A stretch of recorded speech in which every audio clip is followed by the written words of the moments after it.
إن الحمد لله نحمده ونستعينه ونستغفره ونعوذ بالله من شرور أنفسنا ومن سيئات أعمالنا من يهده الله فلا مضل له ومن يضلله فلا هادي له وأشهد أن لا إله إلا الله وحده لا شريك له وأشهد أن محمدًا عبده ورسوله أما بعد قال الله تبارك وتعالى في القرآن المجيد والفرقان الحميد أعوذ بالله من الشيطان الرجيم بسم الله الرحمن الرحيم والذين هم لفروجهم حافظون إلا على أزواجهم أو ما ملكت أيمانهم فإنهم غير ملومين۔ حضرات گرامی قدر، اسٹیج پر بیٹھے ہوئے علماء کرام، خواتین حضرات، میں نے جس آیت کریمہ کو آپ حضرات کے روبرو پیش کیا ہے، اس آیت کریمہ میں اللہ رب العالمین نے پاک دامنی اختیار کرنے کا حکم دیا ہے کہ انسان کو اس روئے زمین پر رہ کر پاک دامن بننا ہے، اپنے آپ کو متقی اور پرہیزگار بندوں میں شمار کرنا ہے۔ میرے بھائیوں اور دوستو، جس طرح سے کان، آنکھ، دل اور زبان انتہائی حساس اعضاء ہیں اور ان کی درستگی انتہائی مفید اور ان کا بگاڑ انتہائی مضر اور تباہ کن ہے، ٹھیک اسی طرح کا معاملہ شرمگاہ کی حفاظت کا بھی ہے۔ قرآن و حدیث میں اللہ رب العالمین نے بھی اور نبی کریم صلی اللہ علیہ وسلم نے اپنی احادیث مبارکہ میں پاک دامنی اختیار کرنے کا حکم دیا ہے۔ رب العالمین قرآن مجید کے اندر ارشاد فرماتے ہیں والذین هم لفروجہم حافظون، کہ وہ لوگ اپنی شرمگاہوں کی حفاظت کرتے ہیں، الا علی ازواجہم، بجز اپنی بیویوں اور اپنی ملکیت کی لوڈیوں کے، فإنہم غیر ملومین، یقیناً یہ غیر ملامتیوں میں سے ہیں۔ اسی طرح سے اللہ رب العالمین نے دوسری جگہ فرمایا فَمَنِ ابْتَغَىٰ وَرَاءَ ذَلِكَ فَأُولَٰئِكَ هُمُ الْعَادُونَ، جو آدمی اس کے علاوہ کوئی اور راستہ اختیار کرے گا، یعنی اپنی بیوی کو چھوڑ کر کے اپنے شرمگاہ کو کسی اور جگہ استعمال کرنے کی کوشش کرے گا، تو ایسے لوگوں کے بارے میں اللہ رب العالمین نے اس آیت کریمہ میں کہہ دیا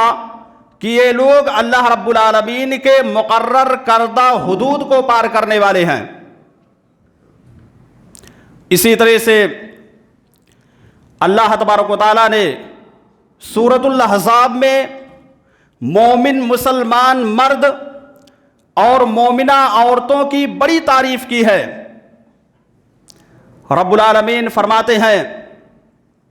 وَالْحَافِظِينَ فُرُوجَهُمْ وَالْحَافِظَاتِ، کہ مومن مسلمان مرد اور مومنہ عورتیں اپنے شرمگاہوں کی حفاظت کرتے ہیں۔ میرے بھائیو اور دوستو، اسی طرح سے اللہ رب العالمین نے رحمان کے بندوں کے بارے میں قرآن مجید کے اندر تذکرہ کرتے ہوئے فرمایا کہ وَلَا يَزْنُونَ، کہ رحمان کے سچے اور مخلص بندے جو ہوتے ہیں، جو متقی اور پرہیزگار بندے ہوتے ہیں، جن کا ڈر جن کے نزدیک اللہ رب العالمین کا ڈر پایا جاتا ہے، اللہ رب العالمین کے خوف کو اپنے دل و دماغ کے اندر بٹھا کر چلتے ہیں، ان کے بارے میں رب نے کہا وَلَا يَزْنُونَ کہ رحمان کے بندے یہ زناکاری اور بدکاری نہیں کرتے ہیں۔ آپ قرآن مجید اٹھا کر کے دیکھیے، قرآن مجید میں اللہ رب العالمین نے حضرت یوسف علیہ السلام کی پاک دامنی کا تذکرہ کرتے ہوئے فرمایا وَرَاوَدَتْهُ الَّتِي هُوَ فِي بَيْتِهَا عَن نَفْسِهِ وَغَلَّقَتِ الْأَبْوَابَ وَقَالَتْ هَيْتَ لَكَ، یعنی اس یوسف علیہ السلام جس گھر میں رہتے تھے اس گھر کی عورت نے جناب یوسف علیہ السلام کو ورغلانا شروع کر دیا، اور صرف ورغلایا ہی نہیں بلکہ اپنے گھر کے دروازے کو بند کر کے کہا ہائی تلک، یعنی میرے قریب آ جاؤ۔ گویا کہ وہ یوسف علیہ السلام کو اپنے گھر کے دروازے کو بند کر کے زناکاری کی طرف دعوت دینے لگی تھی، بلانے لگی تھی۔ یوسف علیہ السلام نے کہا معاذ اللہ، اللہ رب العالمین کی پناہ، میں اس برائی کے قریب نہیں جا سکتا، اللہ رب العالمین نے مجھ کو بہترین ٹھکانہ دیا ہے، میرے رہنے کے لیے بہترین انتظام کیا ہے، میں اس برائی کو ہرگز نہیں کر سکتا، اگر میں اس برائی کو کر لوں گا تو میں ظالموں میں شمار ہو جاؤں گا۔ میرے بھائی اور دوستوں، اس سے آپ اندازہ لگائیے کہ حضرت یوسف علیہ السلام کو جب عورت دعوت زنا دے رہی تھی اس وقت حضرت یوسف علیہ السلام بھرپور نوجوان تھے، لیکن اس کے باوجود یوسف علیہ السلام نے اس کی دعوت کو ٹھکرا دیا اور یہ برملا کہہ دیا کہ میں اس برائی کے قریب نہیں جا سکتا ہوں۔ اور صرف یہی نہیں ہوا، اتنا یوسف علیہ السلام نے کہا کہ جس کی وجہ سے یوسف علیہ السلام کو جیل میں جانا پڑا، اور جیل میں جا کر کے انہوں نے طرح طرح کی تکلیفیں برداشت کر لی، لیکن یوسف علیہ السلام نے اپنی پاک دامنی پر دھبا لگنے نہیں دیا۔ میرے بزرگوں اور دوستوں، اس لیے ہمیں اپنی زندگی میں یوسف علیہ السلام کو، اور اسی طرح سے مریم صدیقہ رضی اللہ تعالی عنہا کے بارے میں بھی تذکرہ موجود ہے کہ وہ انتہائی پاک دامن تھی۔ ان سارے لوگوں کو اپنی زندگی میں ہمیں آئیڈیل بنانا ہے، ہمیں نمونہ بنانا ہے، اور اسی طرح سے پاکیزگی کو ہمیں اختیار کرنے کی کوشش بھی کرتے رہنا چاہیے، چونکہ جو آدمی پاک دامن ہوتا ہے، جو آدمی متقی اور پرہیزگار ہوتا ہے، وہ اللہ رب العالمین کے نزدیک بہت ہی زیادہ محبوب ہوتا ہے۔ ایسے آدمی سے اللہ رب العالمین محبت بھی کرتا ہے، اور ایسے لوگوں کا شمار رب العالمین متقیوں اور پرہیزگاروں میں بھی کرتا ہے۔ میں آپ کے سامنے جناب سارہ علیہ السلام کا ایک واقعہ پیش کرنا چاہتا ہوں، جو کہ صحیح بخاری و مسلم کی روایت ہے، میں مختصراً آپ کے سامنے پیش کر دینا مناسب سمجھتا ہوں۔ حضرت ابراہیم علیہ السلام کی زوجہ محترمہ جناب سارہ علیہ السلام ہیں۔ ایک مرتبہ ابراہیم علیہ السلام اپنی زوجہ محترمہ جناب سارہ علیہ السلام کو لے کر کے کسی بستی سے گزر رہے تھے۔ اس بستی میں ایک ظالم بادشاہ رہتا تھا۔ بادشاہ کے کارندوں نے بادشاہ کے جو حواری مواری تھے ان لوگوں نے جا کر کے بتلا دیا کہ ایک آدمی اپنی خوبصورت بیوی کے ساتھ یہاں سے گزر رہا ہے۔ بادشاہ نے اپنے کارندوں سے کہا کہ جاؤ اور اس آدمی کو بلا کر کے میرے پاس لے کر کے آؤ۔ چنانچہ وہ کارندے جاتے ہیں اور جناب ابراہیم علیہ السلام کو بلا کر کے بادشاہ کے دربار میں حاضر کرتے ہیں۔ ابراہیم علیہ السلام نے کہا کہ میرے ساتھ میری بہن ہے۔ اس کے بعد بادشاہ نے ابراہیم علیہ السلام کو بھیج دیا کہ تم جاؤ، اور اپنے کارندوں کو حکم دے دیا کہ جاؤ اور اس کی بہن کو یا جو اس کے ساتھ بیوی ہے اس کو لے کر کے میرے دربار میں حاضر کرو۔ چنانچہ وہ کارندے جاتے ہیں اور جناب سارہ علیہ السلام کو لے کر کے بادشاہ کے دربار میں حاضر ہوتے ہیں۔ بادشاہ نے جیسے ہی جناب سارہ علیہ السلام کو دیکھا اس کی نیت خراب ہو گئی، اور وہ بادشاہ غلط ارادے سے جناب سارہ علیہ السلام کی طرف بڑھتا ہے۔ جناب سارہ علیہ السلام وضو کرتی ہیں اور وضو کرنے کے بعد 2 رکعت نماز پڑھتی ہیں اور اللہ رب العالمین سے یہ کہتی ہیں اللہم ان کنت آمنت بکا وبرسولکا واحسنت فرجی الا علی زوجی فلا تسلط علی الکافرہ، کہ اللہ میں تجھ پر اور تیرے رسول پر ایمان رکھتی ہوں، میں نے ابھی تک اپنے دامن کو اپنے شوہر کے علاوہ ہر کسی سے بچا کر کے رکھا ہے، اس لیے اے اللہ تو میرے اوپر اس ظالم و جابر بادشاہ کو مسلط مت ہونے دینا۔ جناب سارہ علیہ السلام نے جیسے ہی دعا کی، اللہ رب العالمین نے ان کی دعا کو فوراً قبول کر لیا، اور وہ بادشاہ منہ کے بل زمین پر گرا، چیخنے چلانے لگا، بالکل مرنے کے قریب تھا۔ جناب سارہ علیہ السلام کے دل میں یہ خیال آ گیا کہ کہیں یہ مر جائے گا تو قتل کا الزام میرے اوپر آ جائے گا۔ فوراً وہ اللہ رب العالمین سے دعا کرتی ہیں اور کہتی ہیں کہ اللہ مجھے امید ہے کہ اب اس کا دماغ ٹھکانے لگ گیا ہوگا، اے اللہ تو اس کو صحیح سالم کر دے۔ اللہ رب العالمین نے جناب سارہ علیہ السلام کی دعا کو سنا،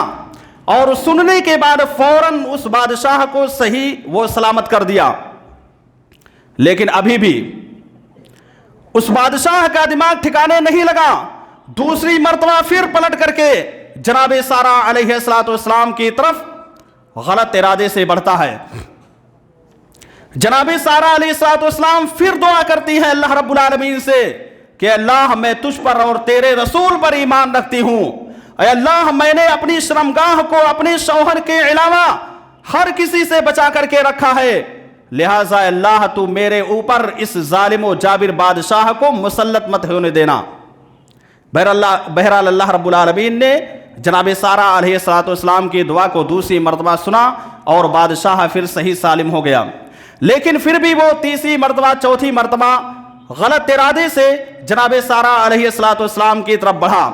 آخر میں اس نے کہہ دیا اپنے کارندوں کو بلا کر کے کہ تم لوگ میرے پاس کسی انسان کو لے کر کے نہیں آئے ہو، بلکہ مجھے ایسا محسوس ہو رہا ہے، ایسا لگ رہا ہے کہ تم میرے پاس کسی جنی کو لے کر کے آئے ہو، جناتوں میں سے جو عورتیں ہوتی ہیں اس کو لے کر کے میرے پاس آئے ہوئے ہو۔ بادشاہ نے کہا کہ جاؤ اور اس کو واپس کر دو، اور ساتھ میں ہاجرہ نامی عورت بھی ابراہیم علیہ السلام کو جا کر کے دے دو۔ جناب سارہ علیہ السلام انتہائی زیادہ خوش ہو جاتی ہیں، وہ خوش ہو کر کے اپنے شوہر نامدار جناب ابراہیم کے پاس پہنچتی ہیں اور پورا داستان، پورا واقعہ جو بادشاہ کے دربار میں پیش آیا تھا اس کو بیان کیا، اور خوش ہو کر کے کہتی ہیں کہ اللہ رب العالمین نے بادشاہ کو منہ کے بل گرایا اور تحفے میں ہاجرہ نامی عورت بھی آپ کو دیا ہے۔ میرے بھائی اور دوستو، اس واقعے کے پیش کرنے کا مقصد یہ ہے کہ پاک دامنی یہ انتہائی عظیم صفت ہے، اس کو ہمیں اپنے اندر پیدا کرنے کی ضرورت ہے۔ آپ دیکھیے جناب سارہ علیہ السلام نے جب اللہ رب العالمین سے دعا کی، فوراً اللہ رب العالمین نے ان کی دعا کو سنا۔ سننے کی وجہ کیا تھی؟ سننے کی وجہ یہی تھی کہ یہ پاک دامن تھی، اللہ نے ان کی دعا کو فوراً قبول کر لیا۔ اس لیے ہمیں چاہیے کہ ہم بھی پاک دامنی اختیار کریں، اور جب بھی کسی مصیبت میں یا کسی پریشانی میں ہم پھنسیں اس وقت اگر ہم اللہ رب العالمین کو پکار کر کے اللہ رب العالمین سے دعا کریں گے تو اللہ رب العالمین ہماری دعا کو ضرور ضرور قبول کرے گا، جس طرح سے اللہ رب العالمین نے ان کی دعا کو قبول کیا تھا۔ میرے بھائی اور دوستو، اسلام نے برائی سے روکنے کے لیے بہت سارے ضابطے اور بہت سارے قانون بھی بنا دیے ہیں۔ پہلا ضابطہ عبداللہ بن مسعود رضی اللہ تعالیٰ عنہ کی حدیث ہے، یا معاشر الشباب من استطاع منکم الباءۃ فلیتزوج فإنہ اغض للبصر وحسن فرج ومن لم یستطع فعلیہ بالصوم۔ اس حدیث میں نبی کریم صلی اللہ علیہ وسلم نے نوجوانوں کو مخاطب کر کے کہا، یا معاشر الشباب، اے نوجوانوں کی جماعت، من استطاع منکم الباءۃ فلیتزوج، تم میں سے جس بھی شخص کے اندر شادی کرنے کی طاقت و قوت موجود ہو تو چاہیے کہ وہ شادی کر لے۔ شادی کرنے کا فائدہ کیا ہے؟ اس فائدے کو بھی اللہ کے نبی صلی اللہ علیہ وسلم نے بیان کیا، فَإِنَّهُ لَهُ وِجَاءٌ، اس لیے کہ یہ ڈھال کا کام دے گا۔ جس طرح سے میدان جہاد میں جب مجاہد لڑنے کے لیے جاتا ہے اور اپنے سامنے ایک ڈھال رکھتا ہے تاکہ تیر وغیرہ سامنے سے آ کر کے نہ پڑ سکے، ٹھیک اسی طرح سے اگر ہم روزہ رکھیں گے تو روزہ رکھنے کی وجہ سے یہ ہمارے لیے ڈھال کا کام دے گا۔ جب ہمارے دل و دماغ کے اندر کبھی برائی کا خدشہ پیدا ہو جائے گا، ذہن و دماغ کے اندر غلط چیزیں آ جائیں گی تو یہی روزہ ہمارے لیے ڈھال بن جائے گا۔ اور اس کا فائدہ یہ بھی ہے شادی کرنے کا کہ نگاہیں بھی نیچی ہو جاتی ہیں۔ انسان ہمیشہ اپنی نگاہوں کو نیچی کر کے چلتا ہے، اس لیے ہمیں اور آپ کو اس پہلے ضابطے پر عمل کرنے کی ضرورت ہے۔ آج کیا ہوتا ہے ہمارے معاشرے میں؟ نبی کریم صلی اللہ علیہ وسلم نے اتنا آسان طریقہ بتلا دیا ہے کہ اگر شادی کرنے کی طاقت موجود نہیں ہے تو روزہ رکھو، لیکن آج رسم و رواجوں کی وجہ سے جو ہمارے معاشرے میں رسم پائے جا رہے ہیں، بہت سارے رسومات ہیں جس کی وجہ سے شادی کرنے میں بہت ہی دقت ہو رہی ہے، بہت ہی پریشانی ہو رہی ہے۔ آج ہم لوگوں نے نبوی طریقے کو چھوڑ کر کے غیروں کے طریقے کو اختیار کر لیا ہے، جس کی وجہ سے ہماری شادیاں وقت مقررہ پر نہیں ہو پا رہی ہیں۔ اس لیے میرے بھائی اور دوستو، اگر ہم اپنے آپ کو یہ کہتے ہیں کہ ہم اللہ رب العالمین کے مومن بندے ہیں اور ہم اللہ رب العالمین کے مومن بندے بننا چاہتے ہیں تو ہمارے اوپر یہ ذمہ داری عائد ہو جاتی ہے، یہ فریضہ عائد ہو جاتا ہے کہ ہم اللہ رب العالمین کے متقی اور پرہیزگار بندے بنیں اور ساتھ ہی ساتھ شرعی طریقے کے مطابق اپنی زندگی کو گزارنے کی کوشش کریں۔ اسی طرح سے ایک ضابطہ نبی کریم صلی اللہ علیہ وسلم نے یہ بھی بیان کیا کہ انسان کو اپنے کان کی حفاظت کرتے رہنا چاہیے اور اسی طرح سے زبان کی بھی حفاظت کرتے رہنا چاہیے۔ کان کی حفاظت کرنے کا نبی نے کیوں حکم دیا؟ اس لیے حکم دیا کہ اس کان کے ذریعے سے جب ہم گندی باتیں سنیں گے تو سن کر کے ہمارے جذبات بھڑکیں گے، اور جب ہمارے جذبات بھڑکیں گے تو برائی ہونا لازمی ہے۔ اس لیے ہمیں اپنے کان کی بھی حفاظت کرتے رہنا چاہیے اور اسی طرح سے زبان کی بھی حفاظت کرنے کا نبی نے حکم دیا ہے۔ زبان کی جب ہم حفاظت نہیں کریں گے تو اس کا نقصان یہ ہوگا کہ ہم اپنی زبان سے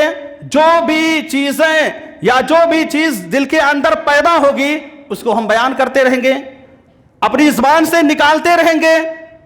غلط چیزوں کو اپنی زبان سے بولتے رہیں گے، جس کا نتیجہ یہ ہوگا کہ انسان برائی کے قریب پہنچ جائے گا۔ اس لیے اس کی بھی حفاظت کرنا انتہائی زیادہ ضروری ہے۔ اسی طرح سے ایک ضابطہ اللہ کے نبی صلی اللہ علیہ وسلم نے یہ بھی بیان کیا کہ جب بھی کوئی عورت اپنے گھر سے باہر نکلے تو اپنے محرم کے ساتھ نکلے، اپنے باپ کے ساتھ نکلے، اپنے بھائی کے ساتھ نکلے، اپنے بیٹے کے ساتھ نکلے۔ ایسا نہ ہو کہ وہ تنہا مارکیٹ کرنے کے لیے چلی جائے۔ اس سلسلے میں میں نبی کریم صلی اللہ علیہ وسلم کا وہ واقعہ آپ کے سامنے پیش کرنا چاہتا ہوں کہ جب نبی کریم صلی اللہ علیہ وسلم مسجد نبوی کے اندر اعتکاف میں بیٹھے ہوئے تھے، آپ کی ایک زوجہ محترمہ دن کے اجالے میں مسجد نبوی کے اندر تشریف لے کر کے آتی ہے، اور جب جانے کا وقت ہوتا ہے تو تھوڑا اندھیرا ہو جاتا ہے۔ نبی کریم صلی اللہ علیہ وسلم نے یہ گوارا نہیں کیا کہ اپنی بیوی کو مسجد سے تنہا بھیج دے گھر جانے کے لیے۔ آپ اعتکاف کے خیمے سے نکلتے ہیں اور نکل کر کے اپنی بیوی کو اپنے گھر کے دروازے کے پاس پہنچا کر کے آتے ہیں۔ یہ نبی کریم صلی اللہ علیہ وسلم نے کتنا بہترین مثال اور کتنا بہترین نمونہ پیش کر دیا، جبکہ آپ کو معلوم ہونا چاہیے قرآن میں رب العالمین نے نبی کی بیویوں کے بارے میں کیا کہا؟ وَأَزْوَاجُهُ أُمَّهَاتُهُمْ، کہ نبی کریم صلی اللہ علیہ وسلم کی بیویاں یہ مومنوں کی مائیں ہیں، اور ماؤں کے سلسلے میں کوئی آدمی اپنے دل کے اندر غلط چیز نہیں سوچ سکے گا، یا اپنی ماں کے ساتھ کوئی غلط حرکت کرنے کا ارادہ نہیں کرے گا۔ لیکن اس کے باوجود نبی نے یہ مثال پیش کر دیا کہ یہ حکم صرف جو ہے امت کے لیے نہیں ہے بلکہ میرے لیے بھی ہے، اس لیے میں اس کو عملی جامہ پہنا کر کے پیش کرتا ہوں۔ میرے بھائی اور دوستو، اگر ہم دعویٰ کرتے ہیں کہ نبی کریم صلی اللہ علیہ وسلم کی اتباع کرنے والے ہیں حقیقی معنوں میں، تو ہمیں نبی کریم صلی اللہ علیہ وسلم کی زندگی کو اپنی زندگی میں آئیڈیل اور نمونہ بنانا پڑے گا۔ نبی کریم صلی اللہ علیہ وسلم کی سیرت کا مطالعہ کرنا پڑے گا، صحابہ کرام نے کس طرح سے زندگی گزاری ہے اس کو بھی اپنی زندگی میں آئیڈیل اور نمونہ کے طور پر رکھنا پڑے گا، تب جا کر کے ہم حقیقی معنوں میں اللہ رب العالمین کے مومن بندے ہو سکتے ہیں، اور نبی کریم صلی اللہ علیہ وسلم کی اتباع کرنے والوں میں ہمارا شمار ہو سکتا ہے۔ صرف ہم یہ دعویٰ کرتے ہیں کہ ہم مومن ہو گئے ہیں، ہماری حالت کیا ہے کہ ہم جب نمازی نہیں پڑھتے ہیں تو ہم حقیقی معنوں میں اللہ رب العالمین کے مومن بندے کہاں سے ہوئے؟ اس لیے میرے بھائی اور دوستو، سب سے پہلے آپ نماز کا اہتمام کیجئے، اپنے عقیدے کو درست کیجئے، اور قرآن و سنت کو اپنی زندگی میں آئیڈیل اور نمونہ بنائیے۔ قرآن و سنت میں، قرآن میں اللہ رب العالمین نے کیا کہا ہے، احادیث میں نبی کریم صلی اللہ علیہ وسلم نے کیا کہا ہے، اس طریقے سے اپنی زندگی میں ڈھالنے کی کوشش کرتے رہنا چاہیے۔ اب میں آخر میں اللہ رب العالمین سے دعا کرتا ہوں، چونکہ وقت بہت کم ہے، ہمارے مہمان خصوصی تشریف لے کر کے آنے ہی والے ہیں، اللہ رب العالمین سے دعا کرتا ہوں کہ بار الہ تو ہم کو عمل صالح کرنے کی توفیق عطا فرما، اور ہمارے اندر پاک دامنی جیسی عظیم صفت کو بھی پیدا کر دے، اور ساتھ ہی ساتھ ہمارے اندر اللہ رب العالمین کا تقوی اور ڈر بھی پیدا کر دے۔ آمین۔ وآخر دعوانا ان الحمد للہ رب العالمین۔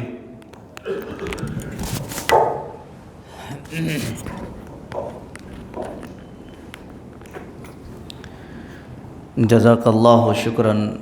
بارک اللہ، عطاک اللہ علما نافعا۔ حاضرین، یہ شیخ عبدالسلام جامی تھے، امام و خطیب مسجد عباد الرحمن برلی فٹ۔ آپ کے سامنے پاک دامنی کی روشنی میں بہت ساری باتیں بیان کر رہے تھے۔